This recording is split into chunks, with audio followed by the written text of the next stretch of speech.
Good evening, everybody. It's good to see everybody. It's the Body We Stand Saturday night.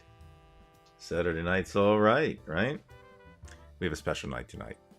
We have a former co-host of sorts, wonderful human being with us tonight.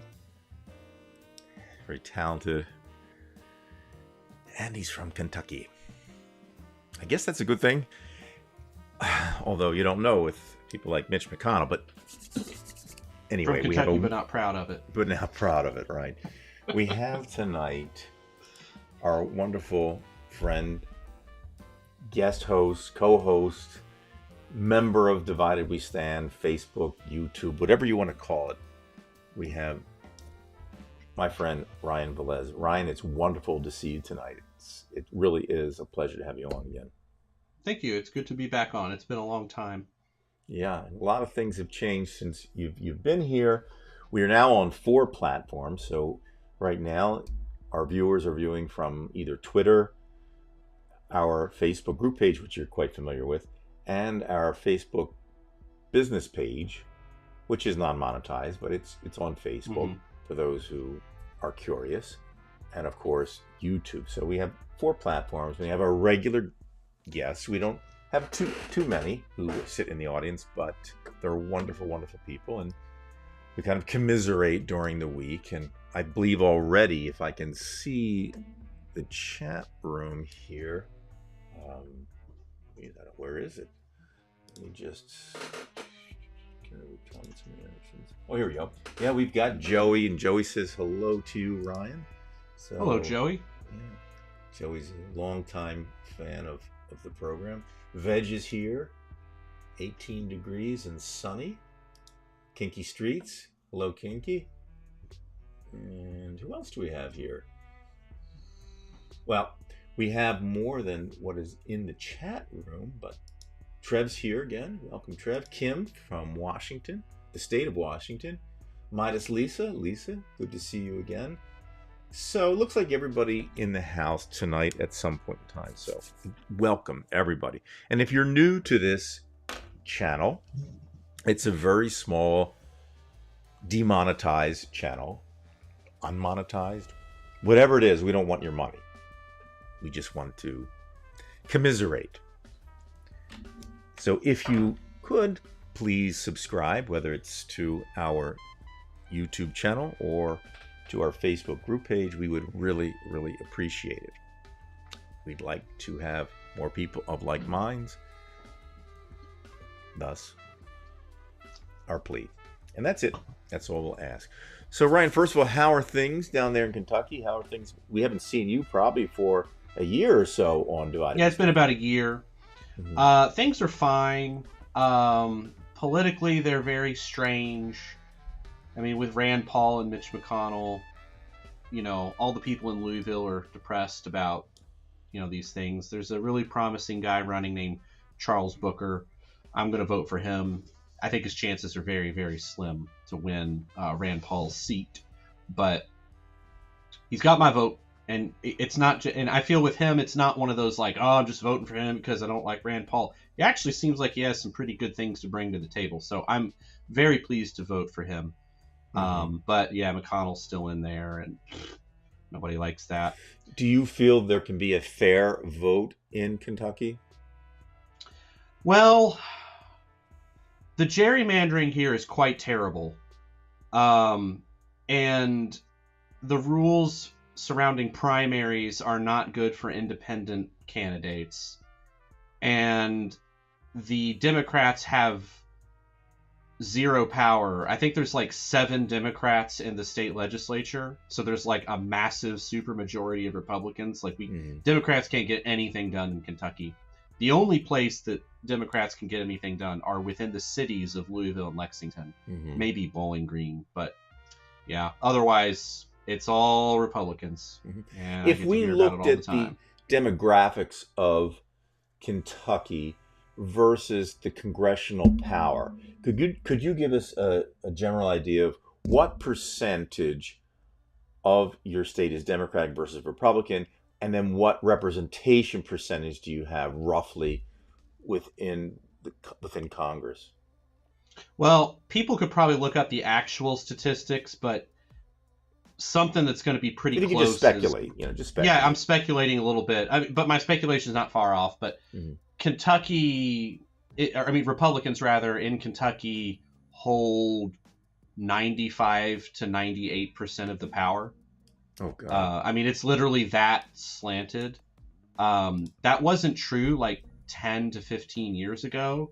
And I think in the 80s and 70s, Democrats actually controlled a lot. It was in 1985 when McConnell got elected that shifted. So he's been very pivotal in shifting Kentucky away from Democratic policies to Republican policies. Mm-hmm. So I know that's true. And you do have again a Republican governor, correct? No. Right now, we actually have a Democratic governor because the previous governor, Matt Bevin, was the worst governor in the history of the country, probably. Wonderful. He was so bad that Republicans voted him out. Now, to give you an example, he lost by 1%. So, as a friend of mine said, if Matt Bevin was 1% less asshole, he probably would have succeeded, even though he was so bad. Mm-hmm. So it took that. But then that particular election, Republicans won every other election across the entire state. So that demonstrates that Republicans voted against him because he was that bad.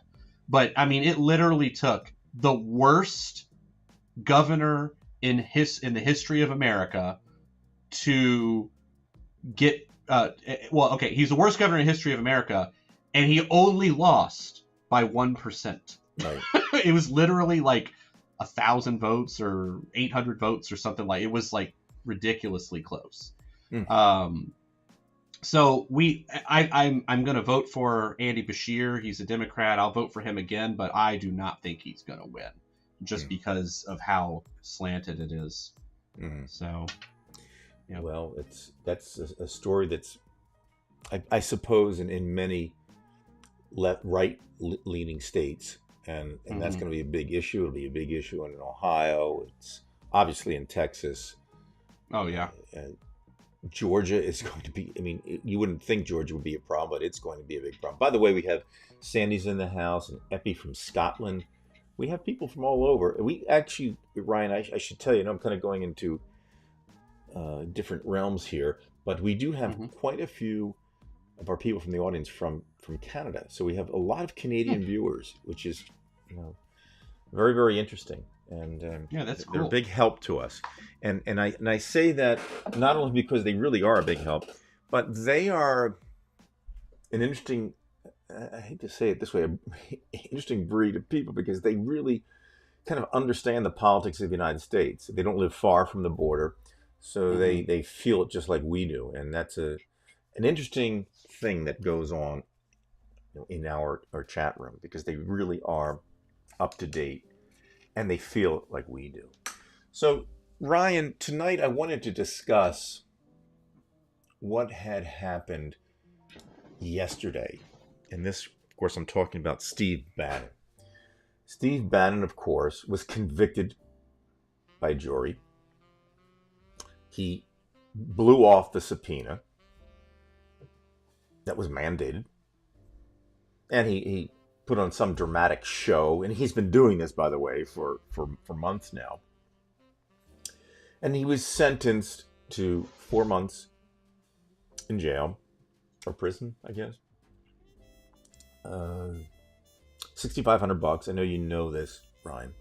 And then he has the opportunity for appeal. Now, quite frankly, as I told you before, Ryan, my wife Ronnie was going to come on tonight, but she was livid yesterday, and for good reason, ladies and gentlemen. Now, I'm going to take us to the web for a second, if you don't mind here. We'll still be here, Ryan. Okay? Sure. And yeah, we're still fine with the audio.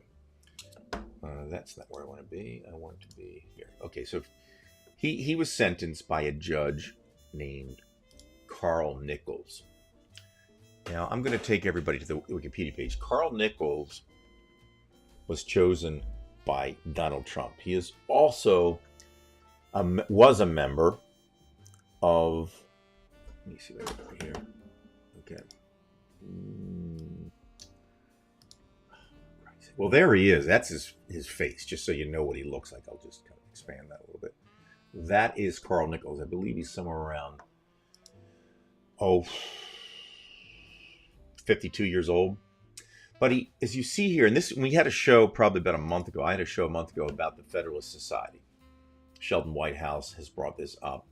And basically, I don't know how familiar you are with this, Ryan, but the Federalist Society has made it a point to help appoint extremely conservative judges throughout the country. And he's one of them. And in most of these cases, they're basically doing the dirty work for the Republican Party. They have an agenda. This fellow here, and I'm going to go back to his face somewhere. This guy, Carl Nichols, was a clerk for guess which justice in the Supreme Court? Take a guess. I have no idea. Pick one. Can you imagine the worst one and then pick him? There's a clue. And they're all bad on that side. I'm assuming you mean currently on and not dead. Yes, currently on. Okay. I don't know, because I view some of them. I view them all as quite terrible, like the conservative ones. They're all bad, but this one is especially bad, and he shouldn't have been appointed in the first place. But then you could say that about all of them, just about. Well, that's what I mean. Like, none of them should have been appointed. No. So I'm just going to mention the name, but you won't be surprised. If I told you, I don't know. Anyway, it's Clarence Thomas. So he's a clerk. Yeah. He was a clerk for Clarence Thomas. So as I mentioned, we had a show here about a month ago, maybe a little longer than that, about the Federalist Society.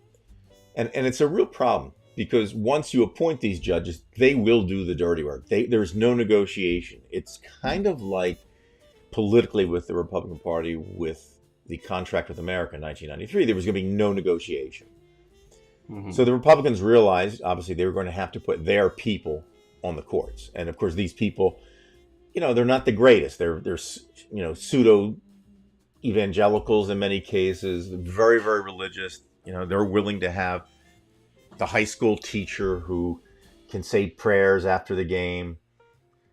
That's fine to them. Mm-hmm. We have the problem where Roe versus Wade has essentially been dropped. So they were there for a reason.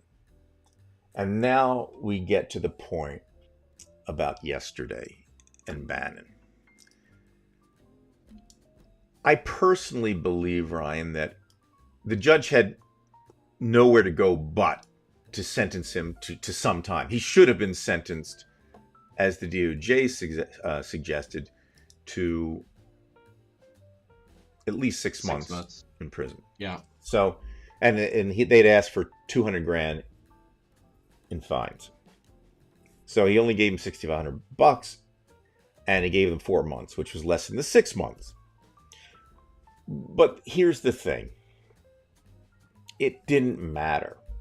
No. Because that third part of it was the fact that they were going to allow him to appeal without having to report to prison. Now, and I know, if we committed a crime or anybody else like us committed a crime, our ass would have been hauled to prison. We'd have been in cuffs, and that would have been that. And there'd be a $200,000 fine. And there'd be a $200,000 fine. Yes, there would be no doubt about that. So essentially, he has no time to serve because when he appeals this, this can drag on for years. Right. And then you have the Republicans who are probably going to win the House, and they're going to cause all kind of problems. Then you have these Federalist Society judges, and you have judges like Eileen Cannon, a judge we discussed many times on Divided We Stand. So I think that this judge tried to save some kind of face. He kind of reminded me of John Roberts in a certain sense. He tried to act like he was being this professional. I'm on the Supreme Court. I've got to be professional. I can't have any type of movement too far to the right, or I'll look like I'm just out of bounds. It's kind of like Judge Ito with the with the OJ case. He always had to take the middle. I mean, you think middle ground, you think good, but I don't believe that to be true when it comes to a judge. I think the bottom line is what's the truth, what's fair, and you've got to go what is fair. So essentially, what you have is just another judge in the system picked by Trump, doing him a favor, and now Bannon, right tonight, is free. He can appeal and appeal and appeal. It won't matter. So given that, I'm going to ask you the same question I asked about, are you surprised that Clarence Thomas oversaw Carl Nichols? Are you surprised that a judge like this made a decision like this? No, I'm not.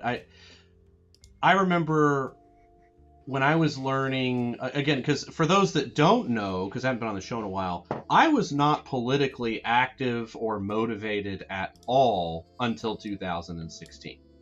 And then I started paying attention, going like, is this guy really going to win? And during that period, I remember hearing, Mitch McConnell and other conservatives say things like, well, we want the courts. We want the courts.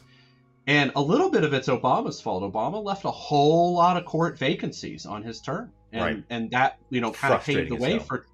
And Trump didn't leave any, or at least he filled as many as he could, at least. I don't know the exact numbers, but that was their goal going in. That was like one of the first things they started doing. So no, it's not surprising to me that you have conservative judges with a conservative agenda. I absolutely do not understand why we vote for judges in this country without an R or a D or whatever else next to their name, because they are absolutely, at least on the conservative side that I can observe, not being professional. They have an agenda. And, statistics support that. If you look at mandatory minimums and things like that, like it's pretty clear that there's a conservative agenda in the courts. And it's not good for anybody. Right. So yeah, not at all surprised. Not at all. Right, and it's not only that right now, right? It's because the tentacles are out there, and I discussed this last week. The tentacles are out there, and it makes it so difficult to get anything done. And as you say, nobody's really surprised.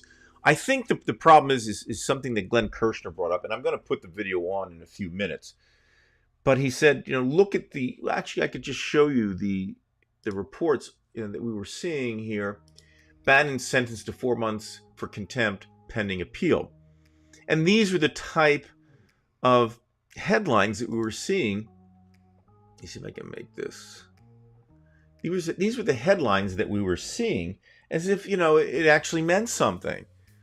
In reality, that's bullshit. And it's funny because it didn't take much for me to realize this. And I knew why Ronnie was pissed off. Because all this over here wouldn't have meant anything. Because it doesn't mean anything. It's just complete bullshit. Because of the three things that happened, the key was the appeal. And as long as he has given an out, he's not paying anything. He's not paying $6,500. He's paying $0. Then he's not going to jail. And then he can drag it out, and then he can go sit in front of the microphones, and he can do his thing. So he plays this game, and this is the game that continually gets played. And as we've said before, and we've said this for the last couple of years, if they can play this Trump stall game, it's so frustrating because you lose any kind of confidence in the judicial system, but you have to tolerate this nonsense. But they seem to get things done, don't they, Ryan? They seem to be able to get things, not good either.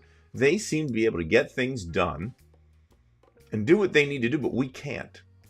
So I guess what I'm asking you is the answer, do we have to play dirty, or can we keep doing it this way and expect democracy to survive? Yeah, I think, Republicans and conservatives act as a monolith where they punish their own party members when their party members don't vote accordingly, especially on important votes. And Democrats, you have Joe Biden and,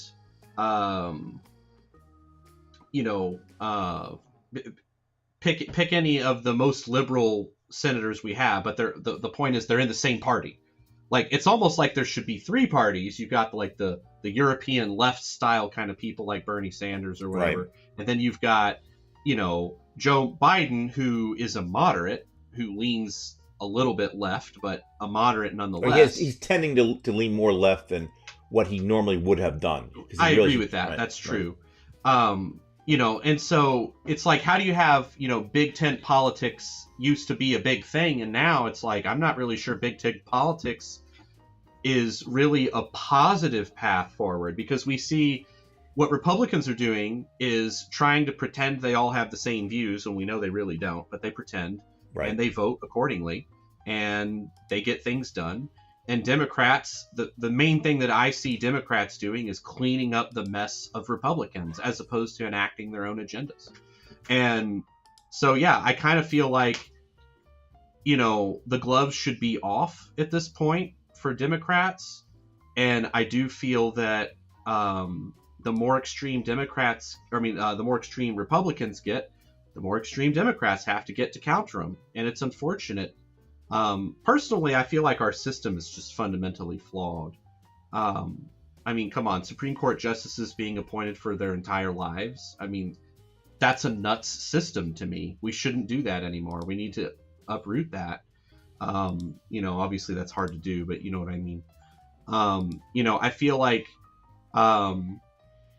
there are more than two ways to think about politics, but in this country, you know, if you're not Democrat or Republican, it's, you know, almost impossible to get your, you know, agenda forward. I do think, however, though, if we could get rid of gerrymandering across the board, I do think that Democrats would do better in general. I do believe that that would be the case. And that's a big issue. I mean, that's their cheat. And again, we've said this over and over again, Ryan. But first of all, they have the cheat in the Senate that, of course, the Republicans, because of the states like Utah, Wyoming, South Dakota, North Dakota, they've already got that. They've got overrepresentation. And now they do it within the states, especially congressmen like, well, I think of one as Jim Jordan, where they have basically a U-shaped hook around the city of Columbus. Right. So there's a lack of representation, and so in other words, it's just a corrupt society. You may know that I talk to a lot of different Russian people. Most are liberal of the ones I speak to. A couple of them are unfortunately propagandized by the TV and media. But in any case, I kind of see our future now. I certainly never would have thought that this was going to happen.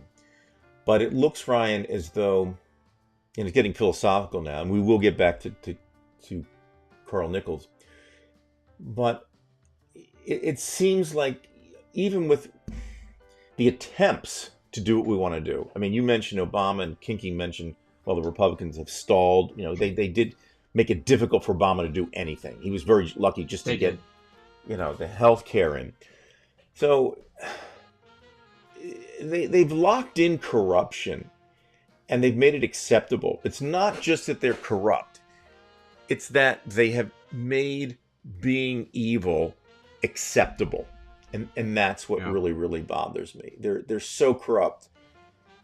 And I personally don't know how we get out of this thing. And you know as well as I do. I mean, first of all, you're from Kentucky. And again, I'm not trying to put down Kentucky, because actually I had a great time in Kentucky. Oh, it's fine. I have no pride in Kentucky, but for real. Kentucky as a state is pretty much like the county I have around me with Jeff Van Drew. I mean, that's about as bad as you can get. So I'm not one here to talk and point the fingers at Kentucky, because we've got it right here in my county.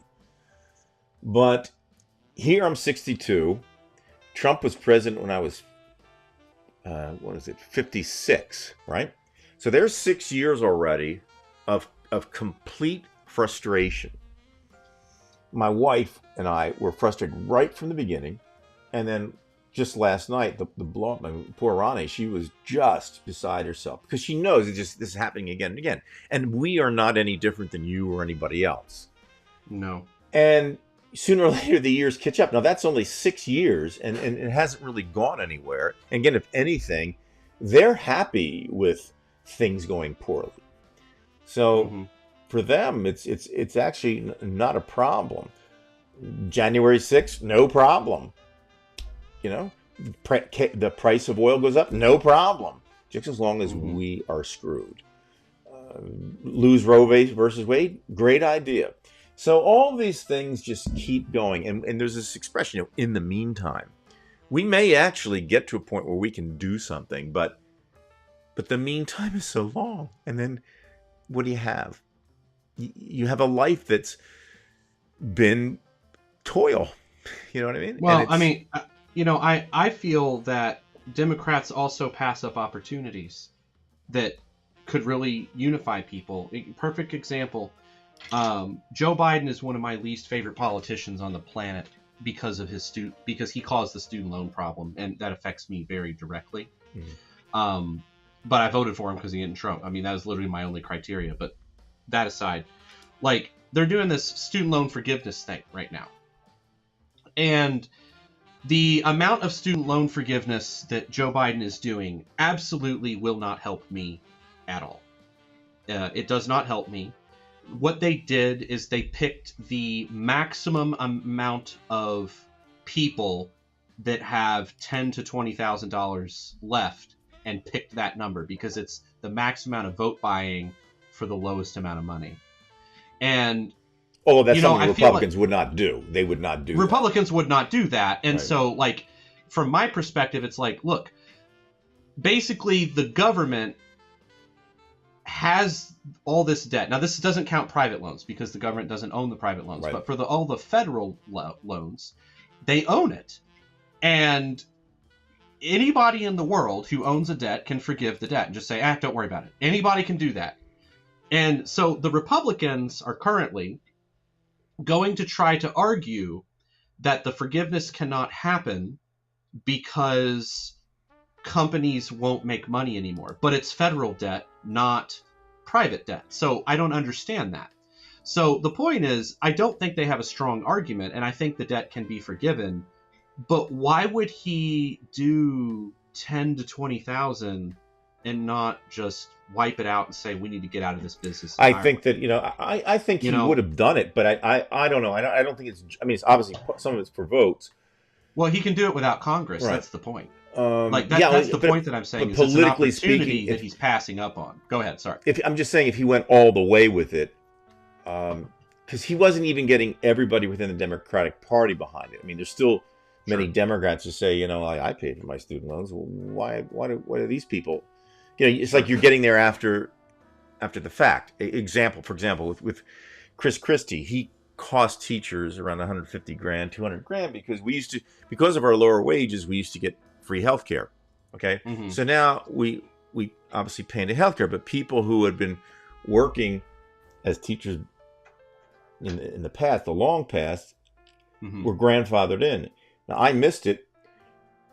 And normally what can happen is you can buy back your years. You can go back to when you worked in the district, before you were a teacher, maybe you were a substitute, whatever, and you can buy back your years, and that would accumulate the years you would need to be grandfathered in. But Christie, what he did was, he said, you can buy back your years for your pension, but for the health care, you can't get it. Okay? But see, here's the thing. What Christie did was, he grandfathered it in so some teachers would get all of it, and then others would get nothing. So he pushed people against each other, because of course the teachers from years ago, they were happy with it because at least they got out. But that's not the way it should be. Obviously, we're all in this thing together, and I pay my health care anyway as it is now. I mean, we pay quite a bit, and but I can see that the Republican Party, in all cases, will work against you. It will definitely work against you. And we haven't even touched climate. So, and I want to get back to that too. But I do want to show, before we get too far away from Carl Nichols, just one thing, Ryan. I do want to show that video with the video, this is with Glenn Kirshner. Okay, let me turn off the background music. I keep the background very, very low just to Yeah, I think it's good. The When you background, I do. think, Yeah. I don't have too much of it, but hopefully, can you see my basically the Twitter feed here? We're good. Yeah. Yes. I Okay. don't know if I can hear it yet, but I can see it. Okay. I'm going to play it. I'm going to let it go all the way through, ladies and gentlemen. So it's going to be 3 minutes and 44 seconds, but it's well worth it. I just saw this actually about an hour before we went on, so I wanted to show it to everybody. I can't hear it. Can you hear it? I can't. Hold on for a second. All right. System audio. Let's try now. Can you hear? Nope. Let's do this. You can hear that, right? I can definitely hear that. Okay, I'm going to turn that off for a second. Let's just have a music jam tonight. There we go. Okay. All right, let's just turn that off. Jack and Jill. Let's see. Jack and Jill. Can you Now hear I it? hear it. Jack Okay, and Jill. good. Okay, we're good. Yeah, we're you're going to Jack be and good. Jill or something. Okay. Here we go. Nope. All right, Nope. I will I get heard it. something. It sounded like Jack and Jill. I heard it like twice, but then I didn't hear anything. I don't know. All right, let me just go back here. I don't know if it means your viewers can't hear it. I just can't hear it. No, they can't either. But I will. I know how to get it back, so don't worry. I will get there. I just need to roll this thing down here.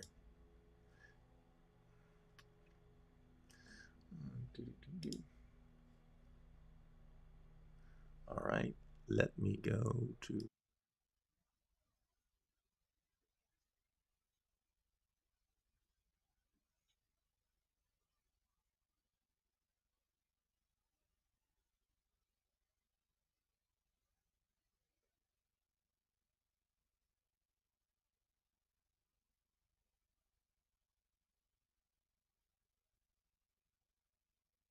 Oh, I can't hear you at all now. I can see your mouth moving, but I cannot hear you. I'm going to put my Mac speaker Now I can on. I can hear you now. Okay, and you'll all hear this. It'll just be my speakers from home, but I've got to turn my speakers on. So let's just do that. I'm sorry, everybody, but this is the only way you're going to hear it. For some reason, one of my things aren't showing up here, but we'll be able to hear it. We will be able to hear it. Okay, so here we go. I think we're good. I can You can't hear that? barely. Maybe I can barely hear it, but not enough to. All right, hold on.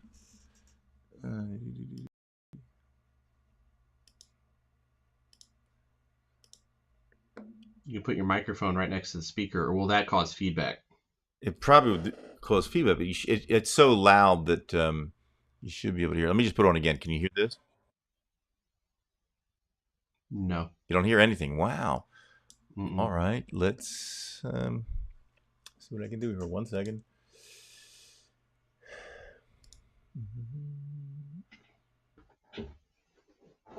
Okay, let's try this. Can you hear now? So the rule of law Yes. took a Okay. direct hit today from Trump-appointed Judge Carl Nichols in the Steve Bannon case. Let's talk about that, because justice matters.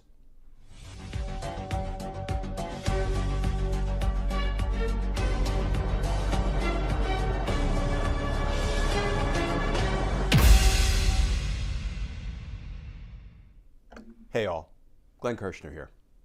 So one of Donald Trump's criminal associates, Steve Bannon, was sentenced today, but not really. Here's the headline from Politico. Bannon gets 4 months jail term for defying January 6th committee subpoena. But again, not really. Here's how the headline should have read. Trump-appointed judge refuses to jail Steve Bannon for his crimes against Congress and the United States. Let's recap. Steve Bannon, in his criminal determination to hide evidence of Donald Trump's crimes from Congress, and by extension from the American people, blew off, defied, virtually spat on a congressional subpoena. Congress voted him in contempt, referred him to the Department of Justice for prosecution. A grand jury indicted Steve Bannon. Prosecutors tried Steve Bannon. A jury convicted Steve Bannon. And today, Steve Bannon was supposed to not only be sentenced to prison, but was supposed to be delivered to prison. But Trump-appointed judge Carl Nichols had other things planned for Trump's criminal associate, Steve Bannon. Carl Nichols sentenced Bannon to 4 months, but he said, oh, you can remain a free man, pending appeal, which, mind you, friends, could take years. You know, if Steve Bannon was a young man of color who sold a rock of crack or snatched a purse, he'd be in prison tonight. Heck, he probably would have been detained pending trial. But Steve Bannon is a wealthy, white, influential, connected criminal associate of a former president of the United States. So he gets to go home tonight. So today, friends, I was embarrassed, I was saddened, I was sickened by our criminal justice system. Because Trump-appointed Judge Carl Nichols defiled, degraded, demeaned the rule of law today. To him, justice, equal justice, does not matter. Friends, as always, please stay safe. Please stay tuned. And I look forward to talking with you all. Okay, I'm going to turn off the external audio again, Ryan, so it won't be too much of a Sure. noise. And let me see here. I think it was a good video, and he's right. Right. Okay, so you could hear that. That was the best I could do to get that to work. I don't Oh, know. it was perfect. Actually, we could hear perfect. Okay, well that's great, because I always run into these problems. I have an audio program that updates sometimes, and sometimes it doesn't catch up with the iOS system, and it didn't today. But that's all right. It will eventually work its way out. Let me go back to our regular camera here. And there we go. And we can go back to the music. So, yeah. So nothing really new there for us. Just the fact that you hear you have an attorney, a prosecuting attorney, confirming what we already feel. Yeah.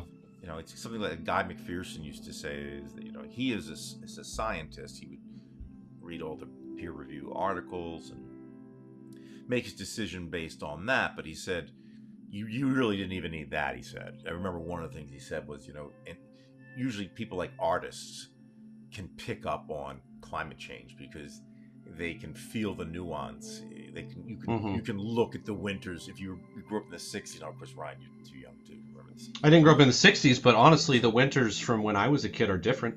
Right. Well, I mean, true. I spent most of my youth outside playing basketball in 60 to 80 degree weather. And now I can't imagine trying to play basketball in the summers. Like outside. I just couldn't imagine it. Yeah, I mean, I was like the last 5 years in Louisville alone, we have every year had more 90 plus degree weather days. So right. Just as an example, like I'm not a climatologist or climate scientist or anything, and even I know it. It is just clear, you know. One little side note, because I will forget this. One of the women that I speak with on Saturdays, she's a big Putin supporter. She's one of the ones who is not on my State of Tune. Yeah, you said Putin supporter, right? I heard you right. You did hear me right.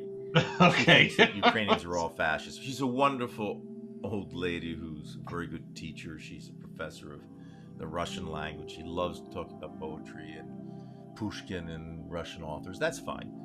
But she's always dying to speak to me about politics, something that Russians normally don't like doing. But with me, for some reason, she was just dying to get me to say something. And of course, you know how I feel about the situation. But she did mention climate change today, saying that she was the second I spoke with, perhaps. Yes, Ron, I'm supposed to. I keep the background on. It's just a little bit, maybe too loud here. Okay. My wife just sent me a message about the background music. It might be a little too loud. So. Okay. But what I was saying was, they have had these reports. Climate change is not discussed in Russia. Basically, it is not discussed. And when it is discussed, it's discussed in a positive light. In other words, we're going to have subtropical weather. We're going to have weather kind of like you would have in Southern Asia. Maybe not palm trees, but it's going to be warm and the weather's going to be glorious. So they've turned a very serious thermal catastrophe, bidding to occur in the future, and turned it into something that they believe is pleasurable. And again, this comes from propaganda, but that's what people believe. And it's impossible, because there they've won. I mean, the autocrats won there, Ryan, years ago. They've had this since Genghis Khan. I mean, there was a slight period of the 1990s, or maybe Kerensky in 1917, the early part, maybe they had something that was, but in general, the autocrats have won. So we are the exception to the rule. And this is the type of thinking that people have, that, climate change is a good thing. And this is what will happen eventually in this country, because we do know it's occurring. But again, and I keep zeroing in on the Republican Party because they're the problem, Ryan. I mean, you and I agree on that. I agree. They are the problem. We have never had any disagreement on that. The Republican Party has become a fascist organization, and so much so that it's been infiltrated. And I'm not saying that the Federalists are fascist, but they are fascists in a certain sense. They are fascists. They are fascists. Yeah, I'll say it. I don't know why I'm even mincing words. They are fascists. So being the exception to the rule, and now you see this thing slipping away, do we have to be like the liberal Russians, the ones who, had to go in hiding? Are we going to be that type of society? Or maybe I should ask you that, because don't forget, I'm 62. If I'm lucky, I have 30 years left in this thing. If I'm lucky, I might not survive. But I'm saying that you're a lot younger than I am. You do have 37. Okay, you are 37, so you're roughly half my age, maybe a little more. That's 55 years or so. I'm not telling you when you're going to be gone. What are you saying? What do you know? 55. Let's just suppose you lived in 90. Okay, let's just say 55 years. Yeah. You're in bad shape because the progression has gotten worse. So if I'm right, and I'm not looking to be right, but I've seen it in other countries, how do you prepare? Do you become like water and you try to just let things go around you? I'm gonna step off camera and go get a prop, and I'll show you how I prepare. Perfect. Take 10 seconds. Hold on. All right. And meanwhile, I'm gonna get a drink. I'm getting a drink. Oh. You can watch me drink. This time it's water. I've been drinking a lot of water these days, folks. I usually drink a lot of soda. Okay. All right. You want to see how I prepare? Do you have it ready? I do. All right. I'm going to switch to you in a second. Here you go. Here's how I've decided to prepare. Oh, wow. That's a statement. You see that, folks? Yep. I got my passport for the first time. Keep in mind, I've never been out of the country. But there is a tipping point where I'm gone. Not coming back. I mean, I hope I can claim asylum somewhere. Other than the Ukraine war right now, my favorite country is Estonia. I absolutely love everything I read about Estonia. I don't speak Estonian or any language other than English, but that is my plan, is leave. I do not think that there's light at the end of the tunnel. I don't mean to be bleak, but for example, the trend that I see looking at history is you have white people who were in charge, and they've crafted the laws as the majority in the country to benefit themselves, their businesses, their living conditions, etc. And as white people slowly become a minority through the browning of America or any other reasons, they're losing power. And unlike the death throes of something that dies in nature, it'll have one final, attack before it's dead. And I always see a lot of people like to say, oh, the Republican Party's in the death throes of its time, blah, blah, blah. Well, unfortunately, a dying lion does not have political power. So when you have political power and you are approaching your death throes, you change the system. And I think that we're looking at systemic change for the worse, leaning towards a religious, theocracy or something like that. I'm not going to pretend I can predict what would happen. I don't know if it'd be a full-on theocracy or something similar, or The Handmaid's Tale, but something. That's what I see happening, because when you're losing power, you've got two choices: lose power or change the rules. And Republicans, for the history of Republicans, change the rules. Right. That's what they do. So, yeah, my answer to your question is I got a passport. It takes about 4 to 6 months to get it, and I just got it in the mail like 3 days ago. Now, here's the next question. Obviously, you kind of know where this is going to go. Interestingly enough, you chose Estonia, which is very close to the Russian border. Yep. And you didn't. Well, I chose Canada. It before the war happened. But yeah. So, do you feel comfortable? Would you feel comfortable living in a country that is so close to? Well, pre-war, probably not yet.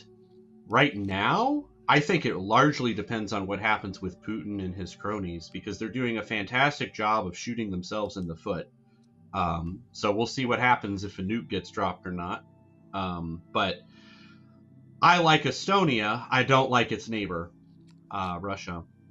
Estonia is not the only country, though. Like we also looked at New Zealand. Although the problem with New Zealand is island countries with global warming. I'm not so sure about that plan.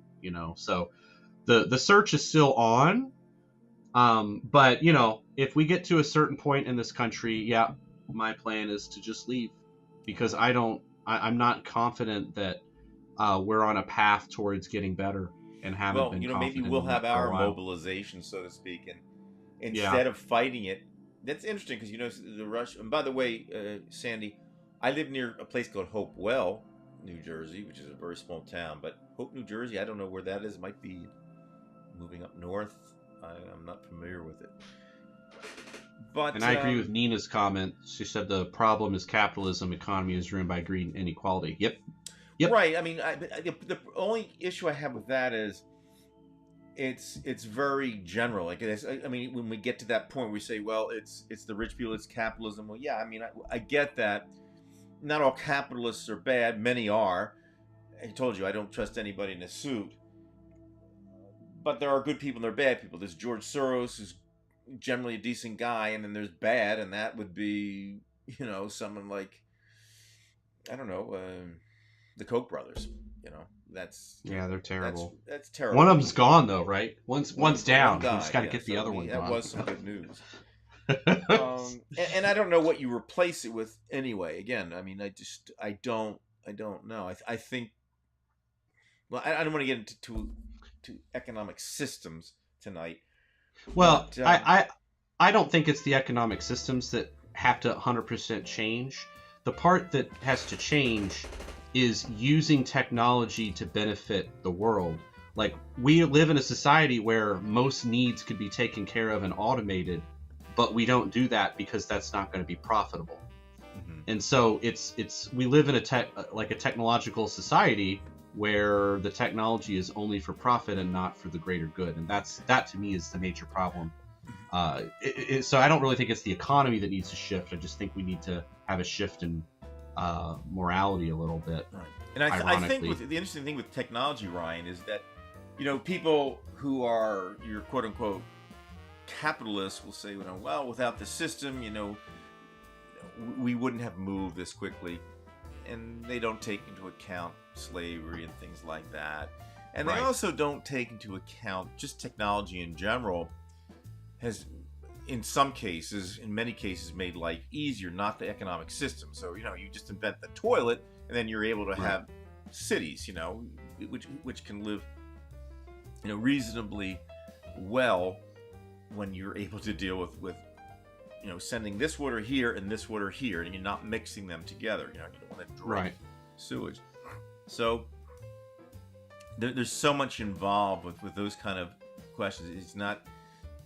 I don't think, and this is in no way a cut on anything anybody says in the chat room. It is in no way. I'm just saying it's so complicated. I just think that you have to have rules that are enforced. Fairness has to be enforced. And I said last week that if you expect to do something great in this world, your hands kind of have to be clean.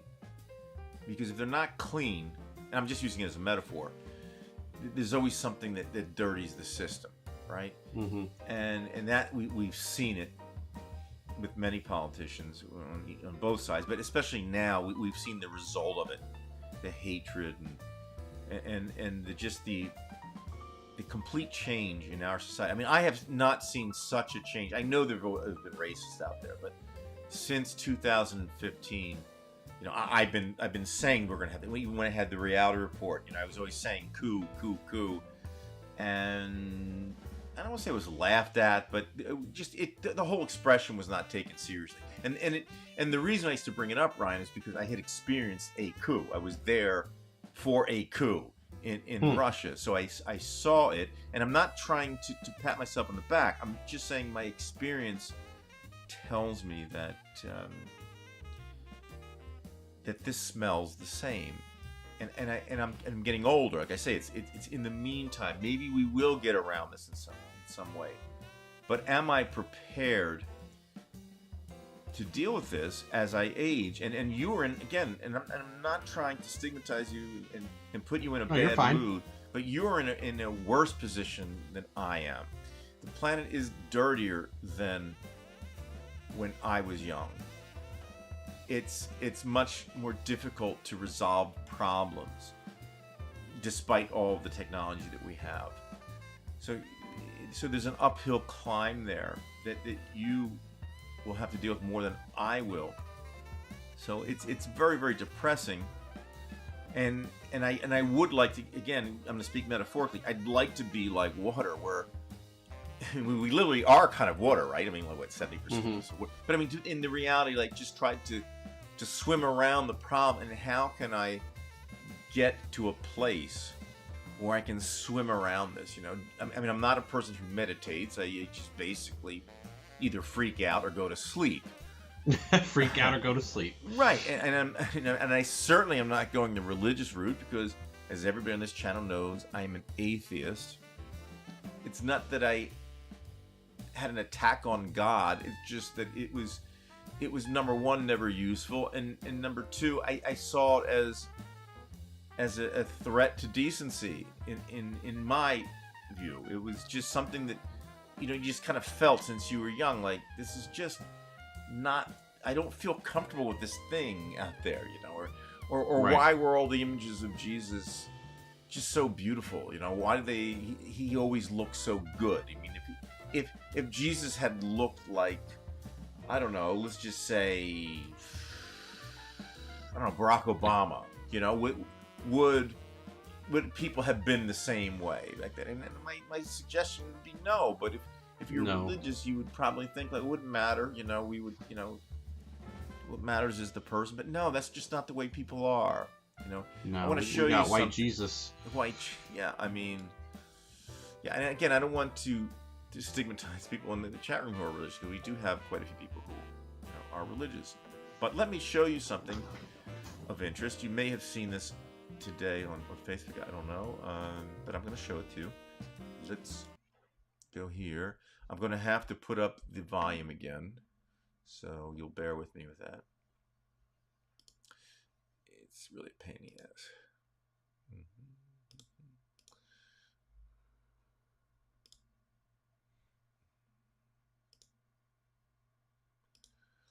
All right. right. Let's see how this works. Can you hear me, Ryan? Yes. All right. So here we go. We're going to go to Twitter. And there was one of these reenactments, Civil War reenactments. So this is going where I think it is. I might start laughing because it's true. This is interesting. So everybody, if you haven't seen this, sadly, you're going to like it. Let me see, Ryan, if I can just get you in here. I don't. And you can speak over this because this is on the Mac speaker. So, all right, let's just get this thing going here. I can't hear it. You can't hear. Okay, hold on. I can't hear it. System audio. I think. System audio.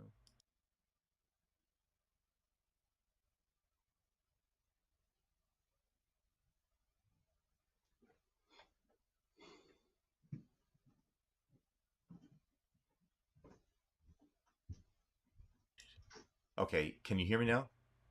I can hear you. All right, let's see. Tell me now. Nope. All Can't right. hear it. System audio.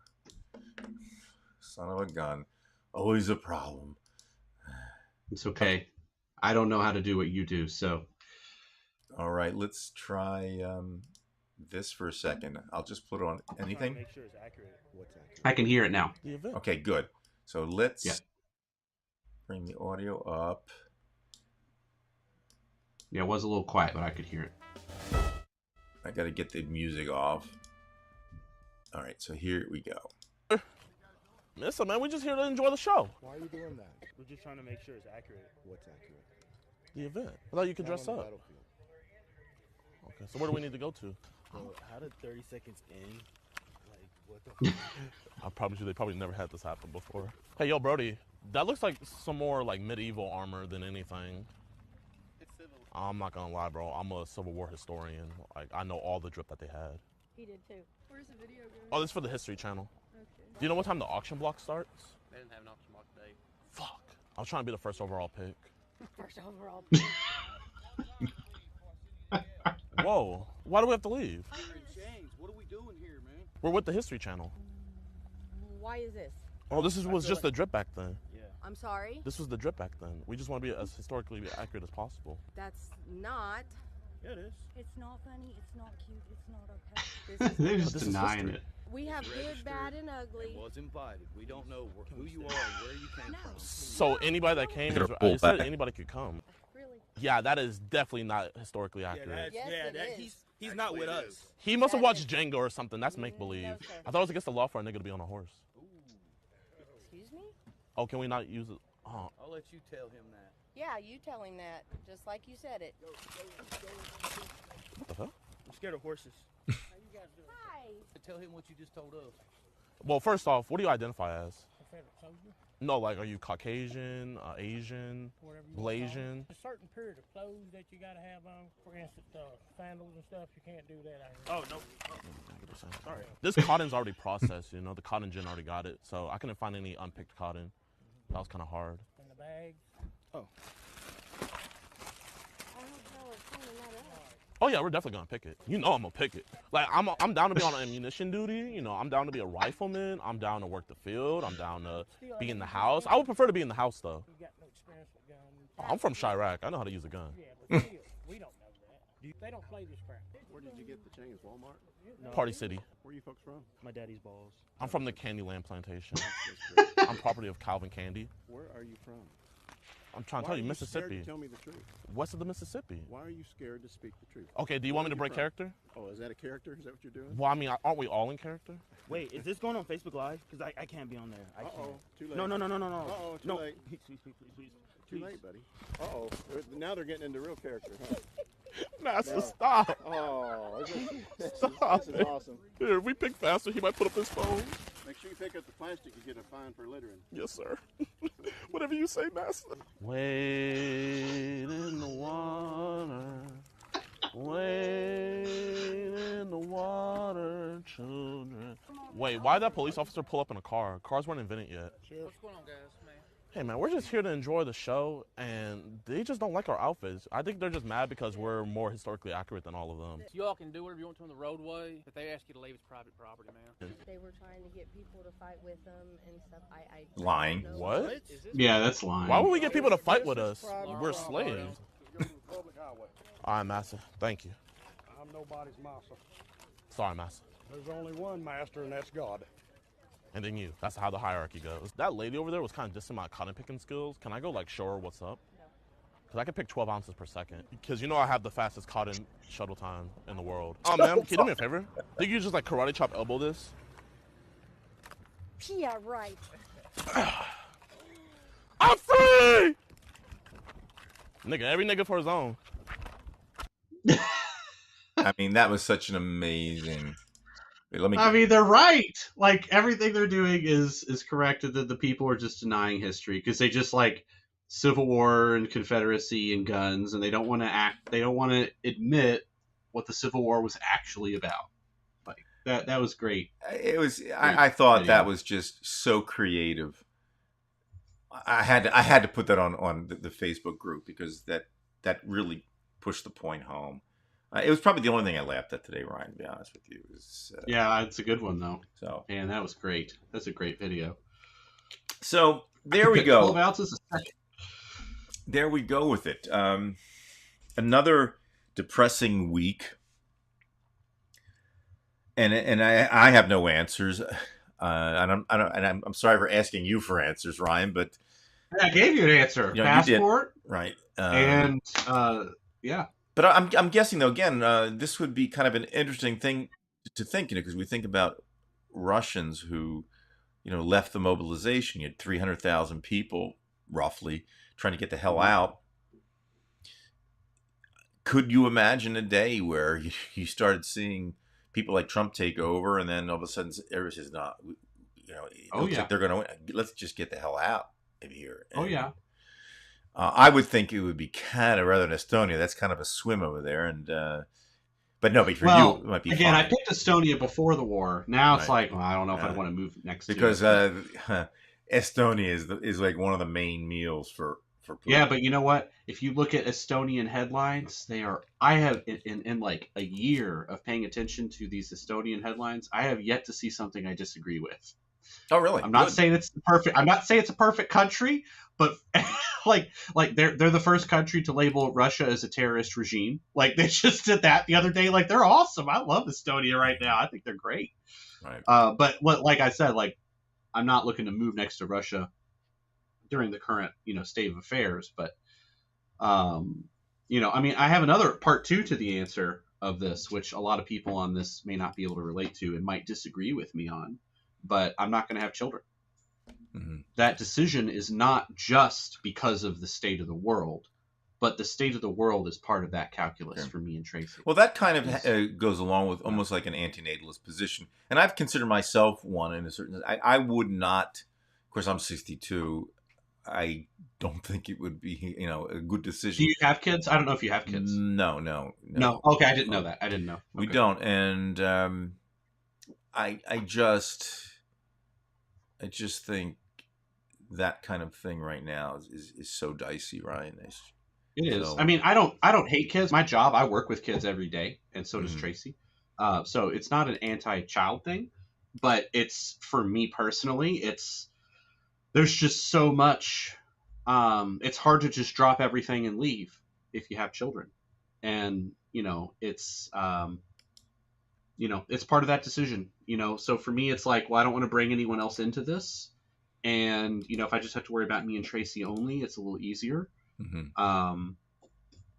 But yeah. But if I did move overseas, I would still try to be on your show, Brian. Oh, thank you. And it'd be great because we could have it from Eastern Europe, Yeah, I might have to host it. If it gets bad enough that I have to leave, I have to host it. Well, I do have a couple of friends. There's one friend, he was from Sochi, Russia, but he moved to Poland. And he doesn't speak very little English, but I could have him on because I could do the translating. He's a good guy, but he still has family in Russia, so I can't have any of them come on. I mean, I have actually one person. She's great because she's intelligent, she's liberal, She has a son who lives outside the country, but I couldn't and she wouldn't even. I can't even send her a video now that is anti-Putin or this or that, and I wouldn't do it because you don't get her in trouble. And she's I'm no hero, but I know what's right, and she lives with it. But I really can't interview these people, and that's the shame. The one person I could probably interview is the one who likes Putin. You know what I mean? But even then, I think she would be frightened because she came on here, and then you'd have me speaking, and then I would be going at it with her, and she's too old of a lady, too nice of a lady. Aside from her mind, which has just been taken over by Russian propaganda, it's really no different than the Trumpers. It's not worth it. So there's so many possibilities for me with the Russian thing, but it just doesn't happen. If it had been the 1990s, I think I could have easily gotten away with it. That was probably the only period, the worst period really for Russia in a while, but it was open. It was like the Wild Wild West. I probably could have done it, but the technology wasn't there. So, oh yeah. So anyway, so that's about it, Ryan, for tonight. If you don't mind, we'll have an open mic for you. Anytime you want to come on, you're always welcome. And I know you're going to have more time now, correct? Yeah, I have more time. I'm not on the U.S. chess board anymore, which ate up a lot of my evenings. For me right now, the only thing... Is your show always Saturdays? I would say if there are 52 weeks during the year, probably 48 of them are on Saturdays. Yeah, so Saturdays are not a bad day for me unless I ran a chess tournament or played a D&D game. Today I played a D&D game, but it was at 11, not 6. All right. So I have a lot of different guests on... because Dave has not been on; he has health issues. But we have Vegematic, a wonderful, wonderful friend of mine from London, Ontario. We have Nina Canadian; she's been on. We have T-Bone, who's from Central Florida. Wonderful, wonderful guy. We have other people too, but I don't think you've been on with them. But no, I'm probably going to extend my invitation to them. And we usually it's like every other week or every third week they're on. Most of the people I was on with you, Dave, and George Linden, right? Haven't had George on for a while, so it would be nice to get him back. But I think next time I'm going to try to get Veg to come on, and anybody who has not seen Veg or T-Bone, go to Vegematic on YouTube. Wonderful channel. He has another video today. Great video as always. They're funny. They're really funny.